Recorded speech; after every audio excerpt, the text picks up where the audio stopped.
A faint knock on a luxury hotel door reveals a 7-year-old girl with a duster, unraveling a CEO's polished world, sparking a journey of heart-wrenching truths and unexpected bonds. Welcome to Life Bond Tales. Like, share and subscribe for more heartwarming stories. James Whittaker had spent 2 decades crafting an empire of boutique hotels, each one a monument to his precision and ambition.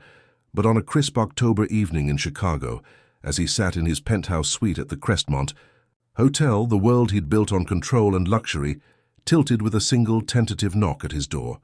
He was 45, his dark hair flecked with grey, his tailored suit slightly rumpled from a long day of meetings, and he was deep into a spreadsheet for a new property in Tokyo, a glass of bourbon untouched on the sleek mahogany desk beside him.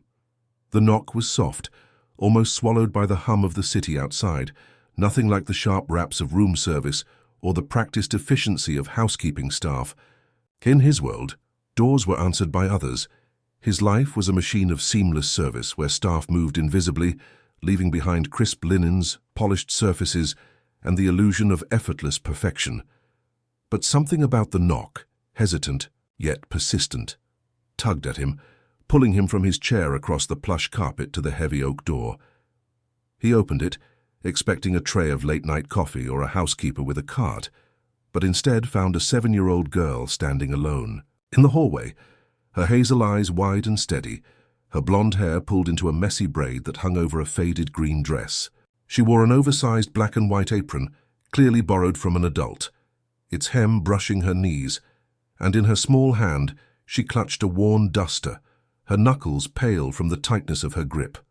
Her shoes, scuffed and a size too big, shifted slightly as she stood tall, her face serious, as if she belonged on the executive floor of Chicago's most exclusive hotel.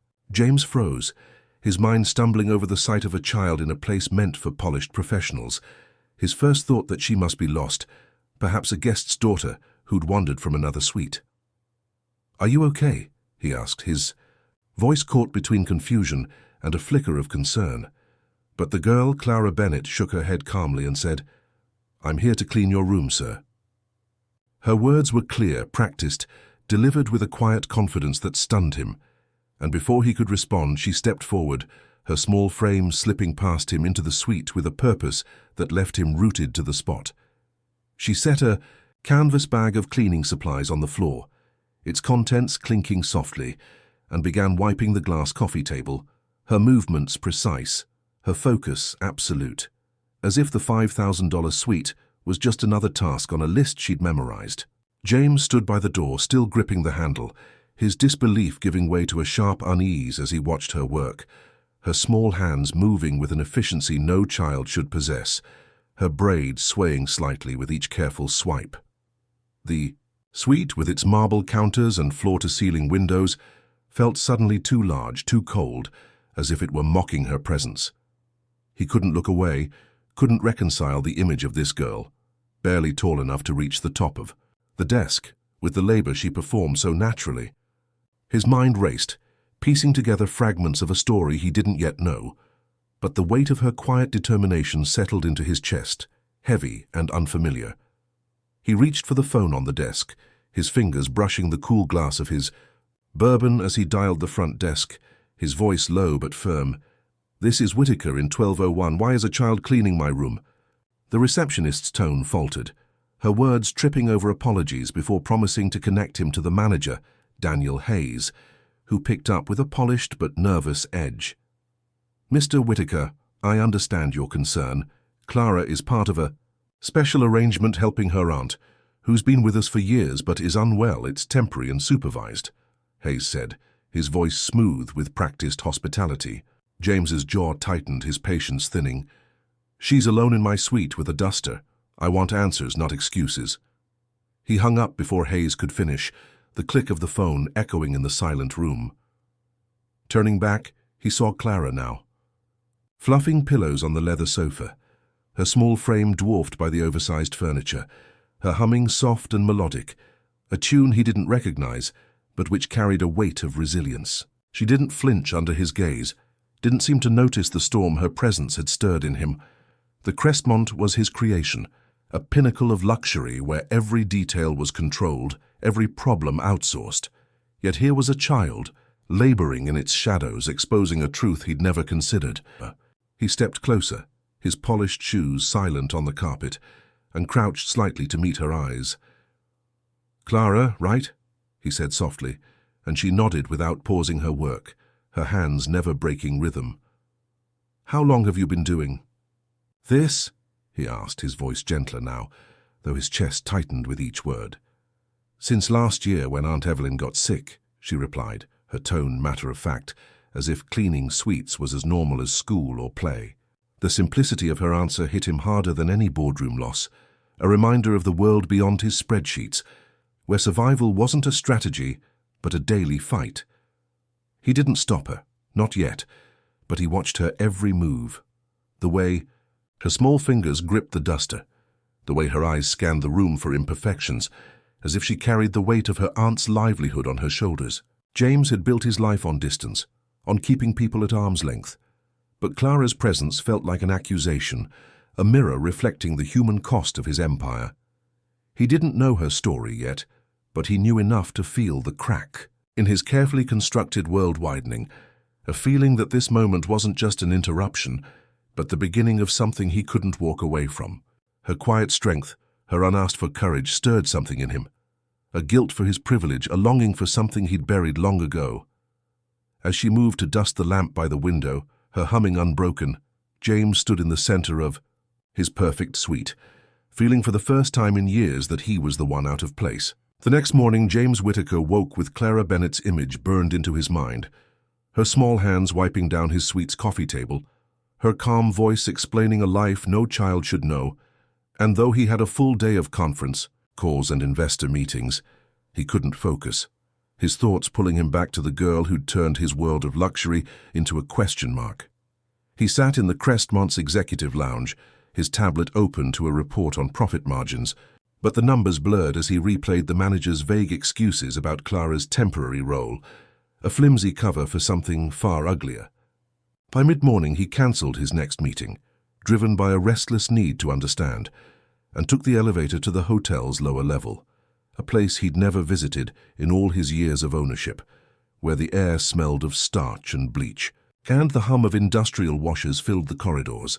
Staff in crisp uniforms moved with purpose, their eyes flicking toward him with surprise as he navigated the maze of laundry carts and supply closets, his polished shoes out of place on the scuffed linoleum. At the end of a narrow hallway, he found the housekeeping office, a cramped room with a cluttered desk and a whiteboard listing shift rotations, where Maria Delgado, the head housekeeper, looked up from a stack of linen orders, her weathered face tightening with unease at the sight of him. "Mr. Whittaker, is something wrong?" she asked, her voice steady but cautious, and he waved off the formality, his tone direct. "I need to know about Clara Bennett, the girl who was in my suite yesterday." Maria hesitated, her fingers tightening around a pen, then sighed, setting it down as if resigning herself to a truth she'd hoped to avoid. She explained that Clara's Aunt Evelyn had been a housekeeper at the Crestmont for nearly 20 years, one of their best, until a chronic lung condition left her struggling to breathe, let alone work. Evelyn raised Clara alone after her sister, Clara's mother, disappeared years ago, and with no other family, the two had clung to the hotel's staff housing until Evelyn's illness forced them out. Clara, only 6 when it started, began helping with small tasks, folding towels, sweeping corners, because Evelyn couldn't keep up and the hotel's meager support didn't cover their bills.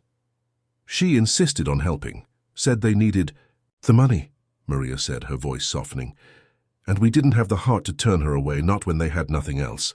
James felt a knot tighten in his chest, not just at Clara's situation, but at the complicity of his own hotel, a place he'd prided himself on running like a flawless machine.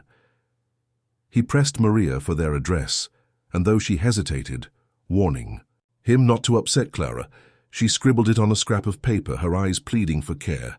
An hour later, James was in a car leaving the gleaming skyline for a neighborhood where the city's polish faded into cracked sidewalks and sagging buildings, the kind of place his empire had never touched. The address led to a weathered apartment block, its paint peeling like old skin, the stairwell dim and smelling of damp concrete. He climbed to the third floor and knocked on a door marked 3C, the sound echoing in the empty hall. When no one answered, he knocked again, louder, and after a long pause the door creaked open to reveal Clara, barefoot in a too large sweatshirt, holding a chipped mug of water, her hazel eyes meeting his without surprise, as if she'd known. He'd come. "Aunt Evelyn's sleeping," she said quietly, stepping aside to let him in, and James entered a room that felt more like a relic than a home, its walls stained, a single bulb casting weak light over a sagging couch and a mattress. By the window where Evelyn lay, her breathing shallow, her face pale and thin. The space was sparse, a hot plate on a counter, a stack of canned soup on a shelf, no refrigerator, no warmth beyond a frayed blanket draped over Evelyn's legs. Clara moved to her aunt's side, adjusting the blanket with a care that spoke of habit, her small hands steady as she tucked it around Evelyn's shoulders. James stood near the door, his tailored coat absurd in this place, his mind grappling with the reality of their lives. Clara, at 7, playing nurse and provider in a world that had abandoned her.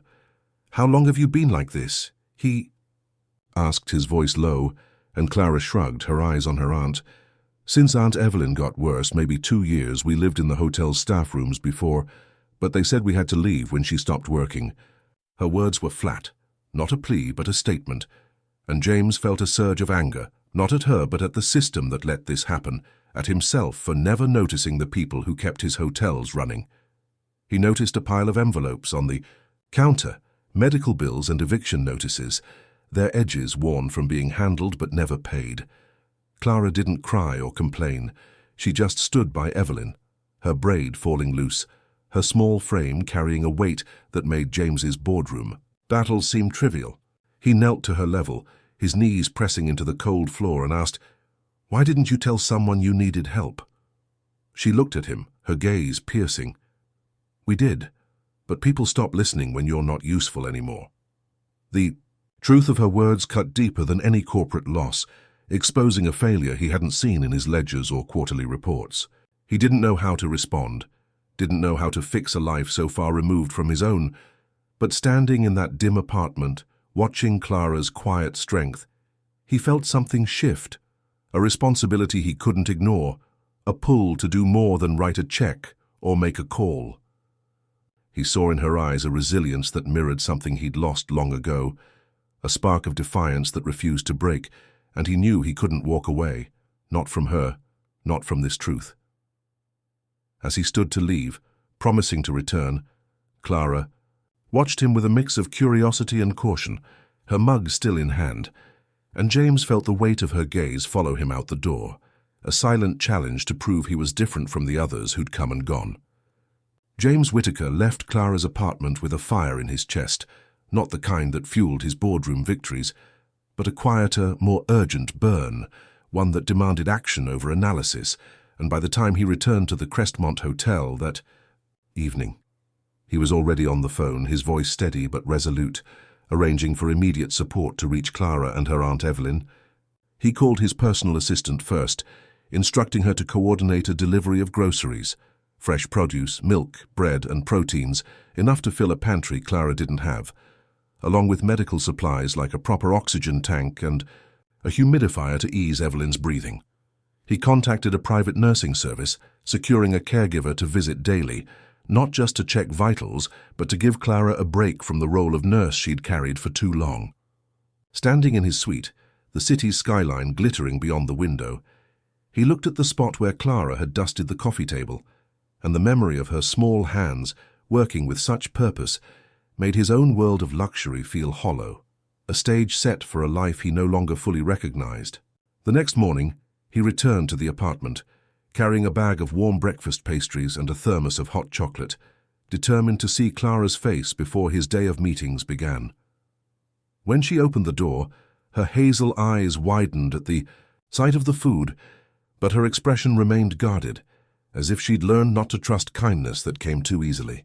"This is for you and Evelyn," he said, setting the bag on the counter, and she nodded, her braid bobbing, but didn't touch the food until he insisted she try a croissant, her first bite slow and cautious, as if savoring something she wasn't sure she deserved.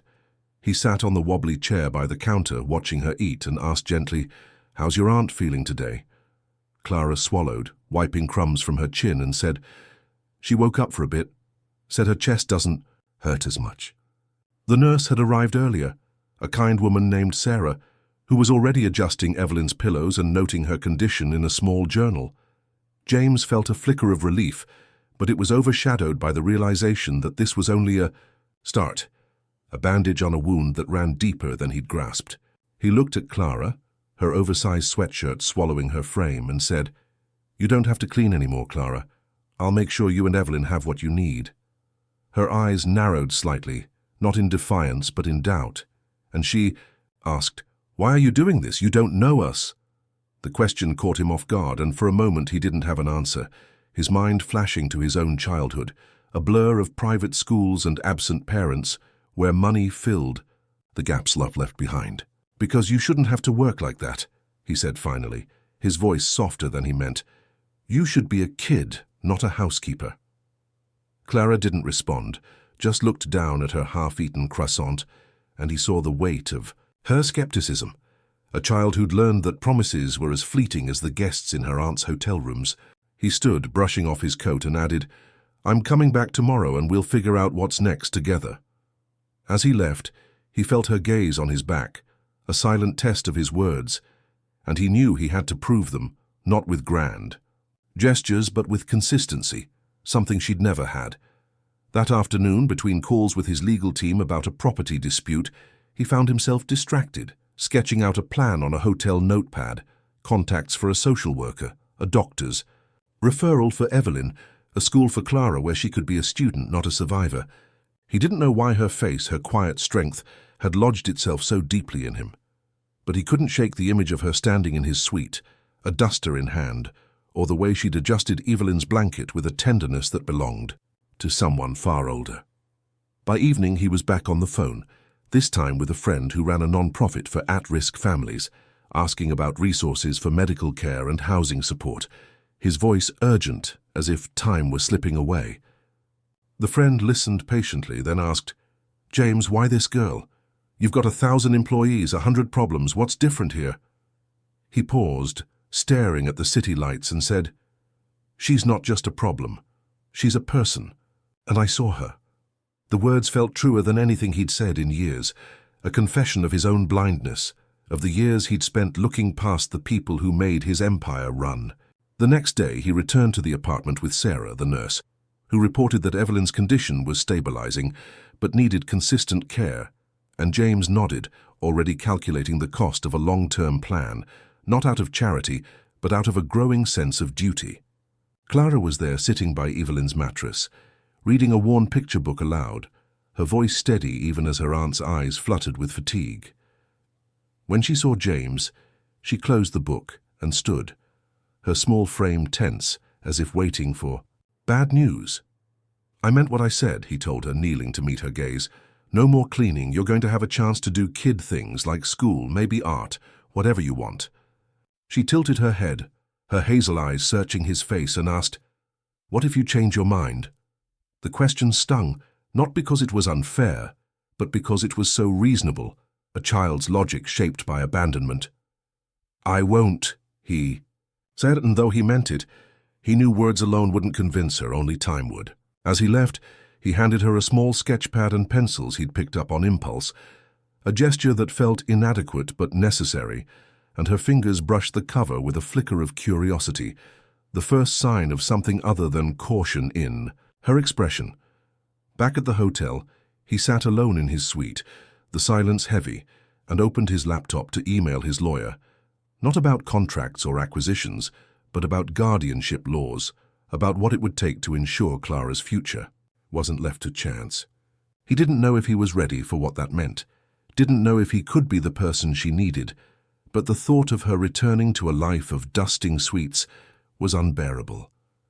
For the first time in years, James felt the weight of something, bigger than profit, a purpose tied to a girl who'd knocked on his door and, without knowing it, asked him to be more than he'd ever been.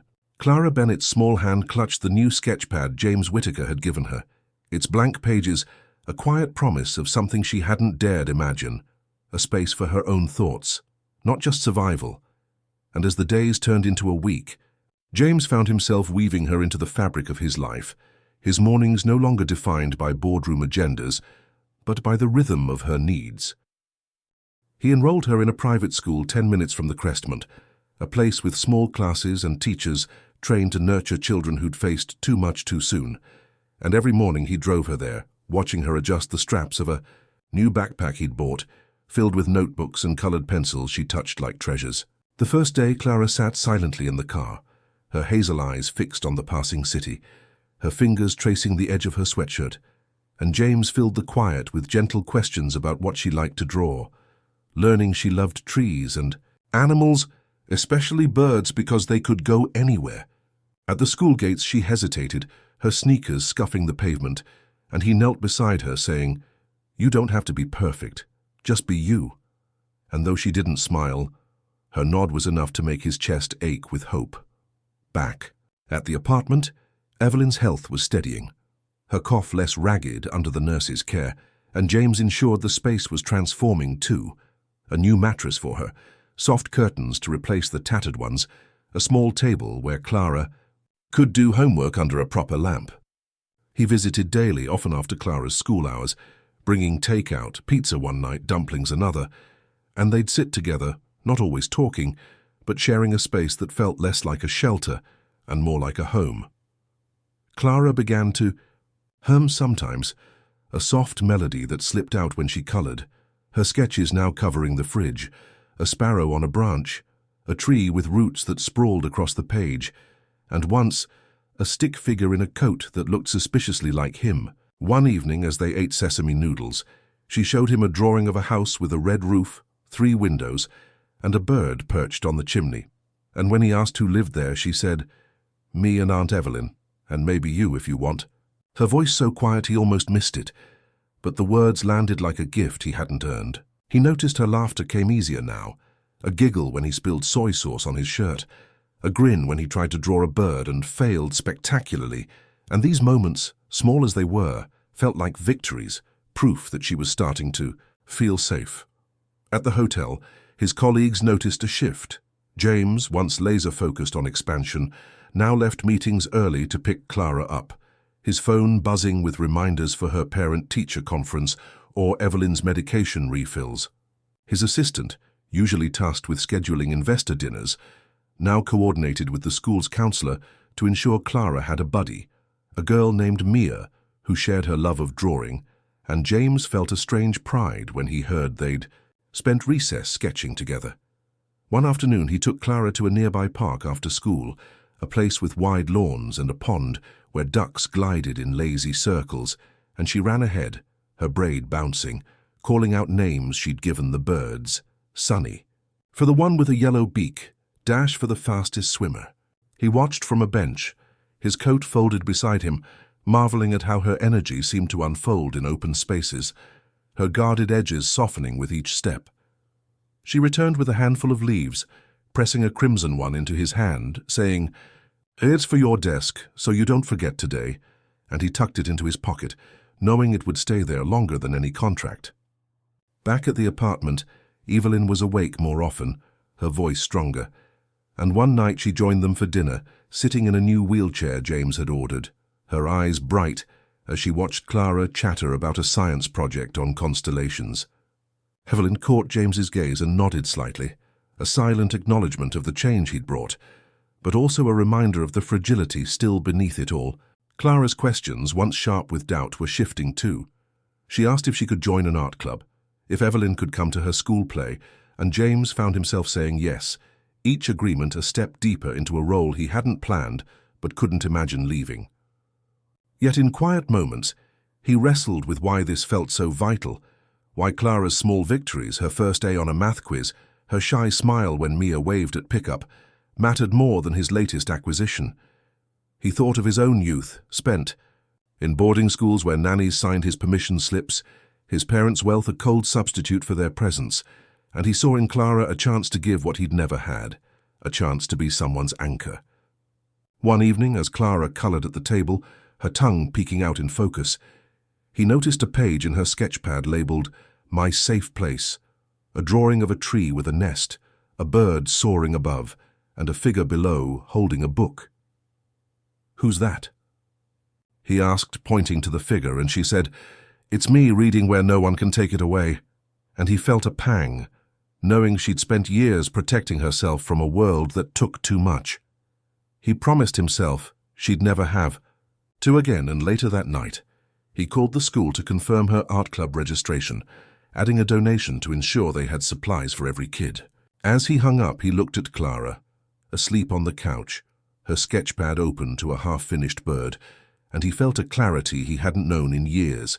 His life, once measured in profits and square footage, was now measured in her trust, her laughter, her small hand reaching for his when they crossed the street. He didn't have all the answers, didn't know how to navigate the legal maze ahead or what Evelyn's recovery would hold, but he knew he was part of their story now, and that was enough to keep him coming back day after day to a life that felt truer than any he'd built before. James Whittaker sat at his desk in the Crestmont's penthouse suite, the city's lights blurring into streaks of gold beyond the window. But his mind was far from the spreadsheets and emails that once consumed him, instead fixed on a phone call. He'd just ended with his lawyer, who confirmed that temporary guardianship for Clara Bennett was within reach. Though the process demanded more than money or influence, it required proving he could be the stability she'd never had. The idea of guardianship, once a vague impulse, had solidified into a commitment, but it came with questions he wasn't sure he could answer.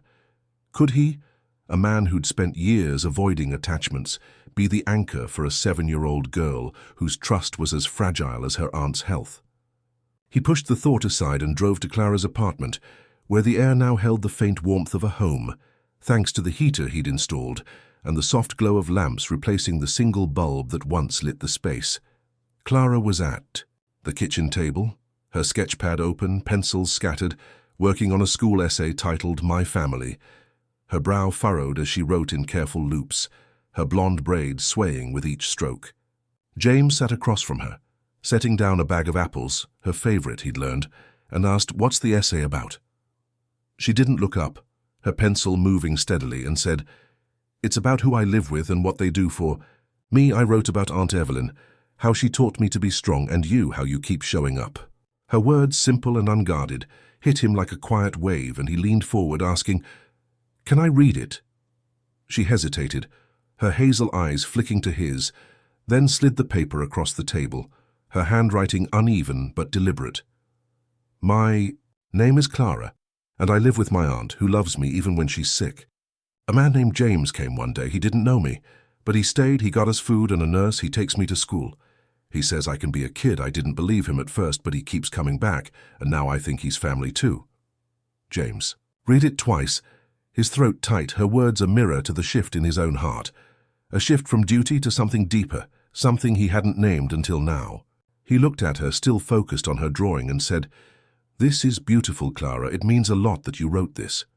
She shrugged, a small smile tugging at her lips, but her eyes held a flicker of fear, and she asked, "What if the court says no? What happens then?" The question wasn't new, but its weight felt heavier now, and he answered, "I'm doing everything I can to make sure that doesn't happen, but no matter what, I'm not going anywhere." Her nod was slow, not fully convinced, but softer than before, a sign that his presence was starting to feel like a promise she could lean into. That afternoon, he met with a social worker, Ms. Carter, in a small office that smelled of coffee and paperwork, her desk piled with files, but her eyes kind as she reviewed Clara's case, asking pointed questions about his intentions, his lifestyle, his ability to provide a stable home. James answered with a clarity that surprised him, explaining how Clara had changed his days, how he'd rearranged his schedule to be there for her, how he'd learned to braid her hair, badly, he admitted, earning a rare chuckle from Ms. Carter. She noted the school's reports, which praised Clara's progress, her growing confidence in class, her sketches now pinned proudly on the bulletin board, but she also warned that guardianship required more than resources. It demanded emotional commitment, a willingness to weather challenges he couldn't predict. James nodded, his mind flashing, to Clara's essay, to the way she'd drawn a house with him in it, and he said, "I'm not here to fix a problem, I'm here to be her family, for as long as she needs me." The words felt like a vow, and Ms. Carter's expression softened, though she cautioned that the court would need time to review his application to ensure Evelyn's wishes aligned, to confirm Clara's well-being. Back at the apartment, James found Evelyn awake, sitting up in her new reclining chair, her breathing easier, her eyes sharper as she watched Clara play a card game with the nurse. He sat beside her and she spoke first, her voice thin but steady. "Clara showed me her essay. She's never written about anyone like that, not even me."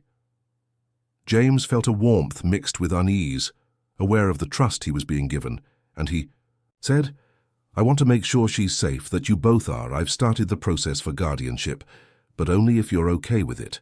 Evelyn studied him, her gaze piercing despite her frailty, and said, "I've kept her alive, but you're giving her a life. I won't stand in the way, but don't break her heart."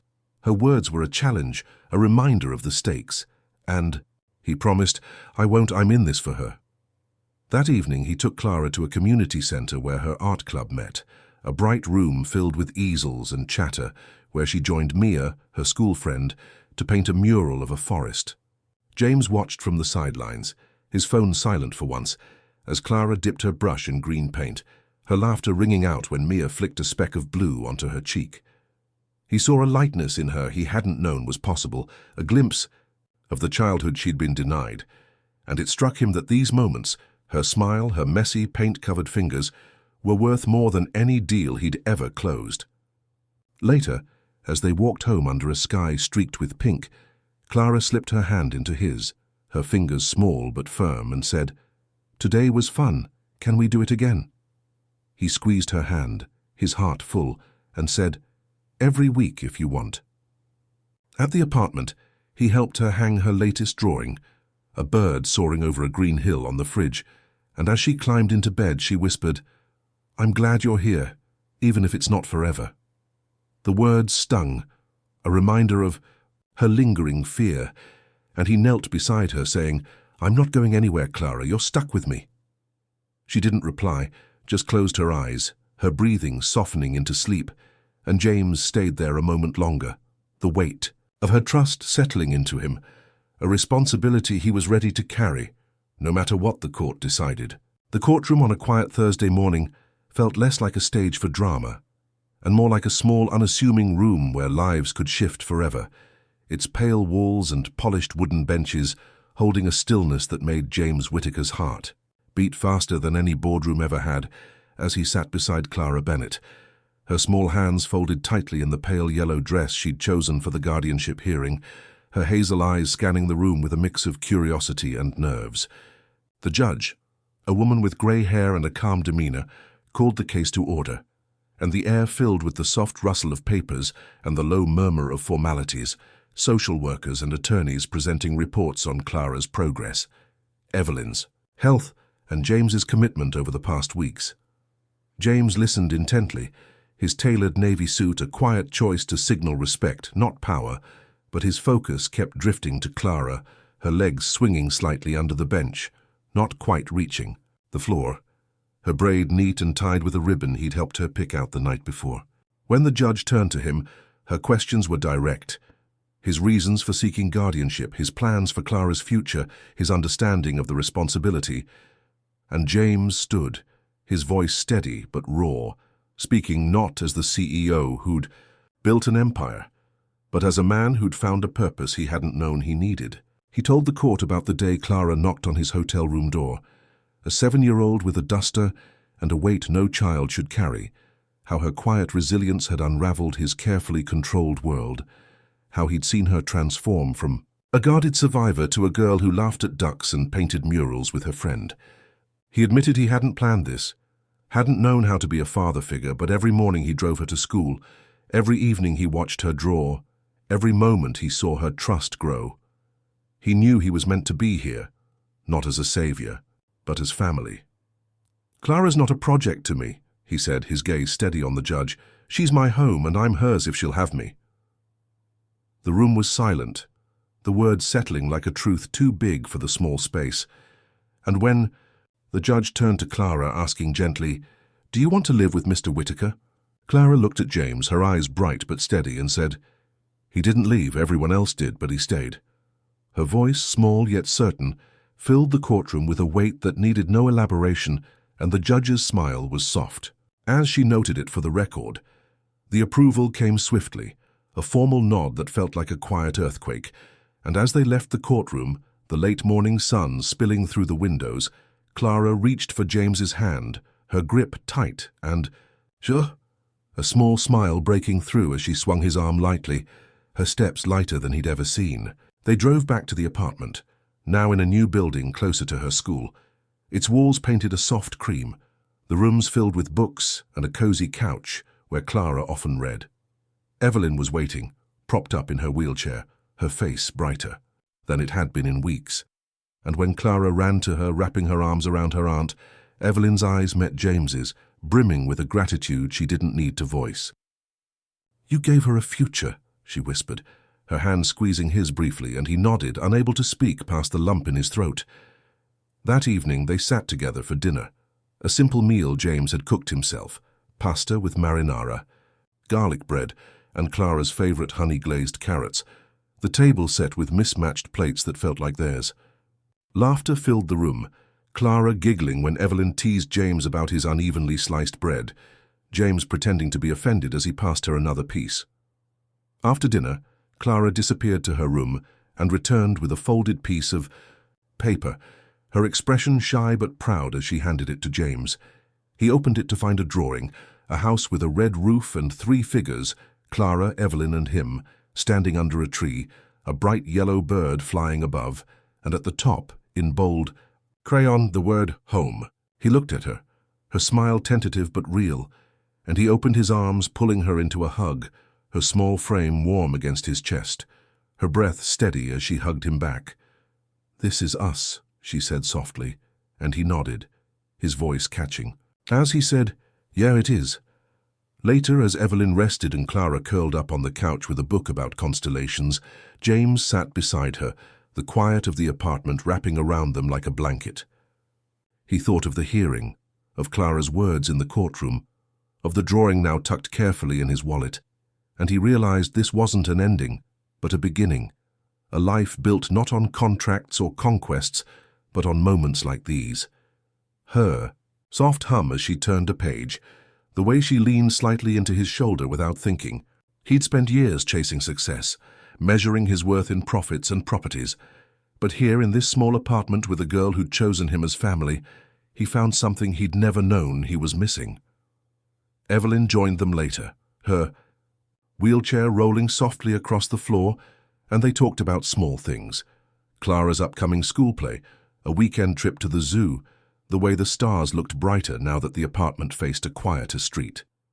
When Clara fell asleep, her book still open, James carried her to bed, tucking her in with the care he'd learned over weeks of practice, her face peaceful in a way that made his heart ache with a joy he couldn't name.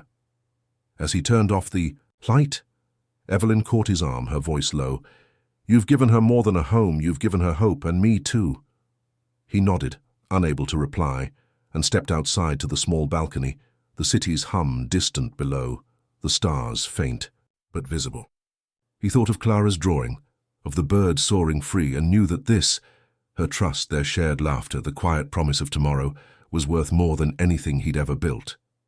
He wasn't just a guardian now, he was hers, and she was his, a family forged not by chance but by choice, by showing up when it mattered most.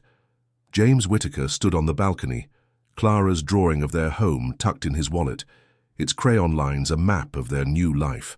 Below, the city hummed, but here, with Clara asleep and Evelyn's soft laughter inside, he felt whole. Every knock had led to this, a family chosen, a heart remade. In the quiet, he knew he'd never walk away.